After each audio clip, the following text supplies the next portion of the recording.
एउटा भ्रम छ जुन सर्वसाधारणले व्यवसायलाई देखेर गराउने गर्नुहुन्छ। व्यवसाय छ भने त धेरै पैसा होला। सायद यो वाक्य तपाईँले पनि सुन्नु भएको छ होला। धेरैले तपाईँको अफिस देख्नुहुन्छ, तपाईँको सप देख्नुहुन्छ, तपाईँको स्टाफ देख्नुहुन्छ, तपाईँको बाइक देख्नुहुन्छ, तपाईँको लाइफस्टाइल देख्नुहुन्छ, तर एउटा कुरा कहिले पनि देख्नुहुन्न, हरेक महिनाको रेन्ट, स्टाफलाई तिर्नुपर्ने स्यालेरी, ट्याक्स, लोनको इएमआई, या फिर सप्लायरलाई तिर्नुपर्ने पैसा, या फिर तपाईँलाई इन्भेन्ट्रीमा रोकिएको पैसा।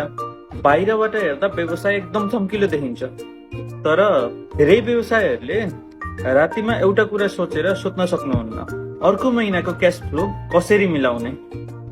मैले एउटा कुरा सिकेँ, व्यवसायको टर्नओभर मालिकको इन्कम होइन र कम्पनीको ब्याङ्क ब्यालेन्स मालिकको व्यक्तिगत सम्पत्ति पनि होइन। तर समाजको सबै व्यक्तिले प्राय एउटै गल्ती गर्नुहुन्छ, उहाँहरूले व्यापारको आकार हेर्नुहुन्छ तर व्यापारीको जिम्मेवारी हेर्नुहुन्न।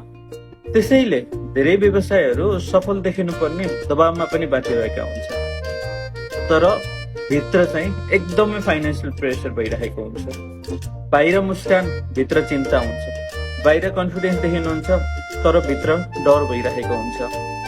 र व्यवसायको वास्तविक पक्ष पनि यही नै हो, जुन सोसियल मिडियामा तपाईँले कहिले पनि देख्नुहुन्न। मैले सिकेको एकदमै ठुलो पाठ यही नै हो।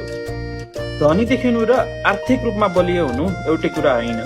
व्यवसायमा रेभिन्यूले मानिसलाई प्रभावित पार्न सक्छ, तर क्यास फ्लोले चाहिँ व्यवसाय बचाउँछ। त्यसैले कसैको कार, सप या मानिलियो लाइफस्टाइल देखेर उसको आर्थिक पक्षको अनुमान कहिले पनि लगाउन मिल्दैन, किनकि व्यवसायमा सबभन्दा ठुलो सम्पत्ति देखिने चिज होइन, नदेखिने फाइनेन्सियल स्टेबिलिटी हो। फलो गर्नुहोस् यो डे 20 हो।